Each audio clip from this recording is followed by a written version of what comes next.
अगं उठले उशिरा आणि ते राहिलं ना वाचायचं पुस्तक.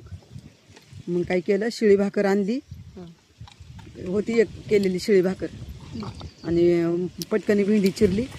मग अध्याय वाचायचा राहिला होता पटकनी.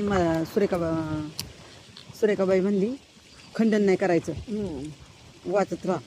पण अलार्म लावून ठेवायचं बाई, आपल्याला जरा ये अगं ते पसारा लावता लावता ग जाग नाही आली मला. असं नाही का? दमले दमले बाई. असू द्या, पण थोडी पण आपल्याला नाही 4ला उठता आलं ना तर 5ला उठून 1 तास भरात होईल ना जेवढं वाचून ती.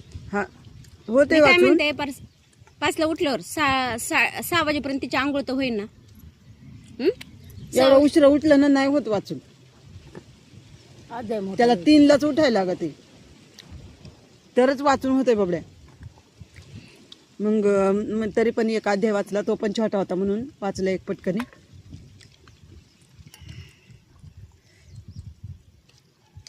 जाऊ दे, होते इकडं तिकडं. मी एक दिवस घरीच राहणार आहे ना, अख्खं पुस्तक वाचून टाकणार आहे. वाचायचं कारण कसं ते असं कामाला येऊन आहे ना, होत नाही अगं वाचन. अधिक महिना संपायच्या अगोदर वाचून घेते.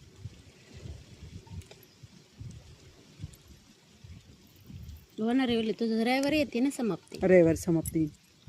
मग राहायचं शनिवार रविवार 2 दिवस घरी. अगं मला असं वाटतं गुरुवार चांगला आहे ना, उद्या वाचूनच घ्यावा अख्खं. का नको एक अध्याय? अध्याय ठेवायला लागेल ना समाप्तीपर्यंत. पण ते खंडन बी नाही करायचं नाही का? मग नाही तर काय करायचं, शनिवारी पूर्ण वाचायचं, पाठाण्याचं रविवारी वाचायचं. रविवार दिवस चांगला ना, हा.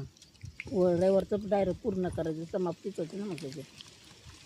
आता काय करायचं, तुझे छोटे छोटे आहे ना शनिवारपर्यंत थोडे थोडे घ्यायचे, रविवारी जेवढे राहतील तेवढे पूर्ण टाकायचं वाचून. असं करायचं. तसंच करते. हा कापना कटर असेल तर आंबट आहे ते. हा ये काय नको लय आंबट आहे. अगं हे बघ काय म्हणजे बाय जेवून घेते. हा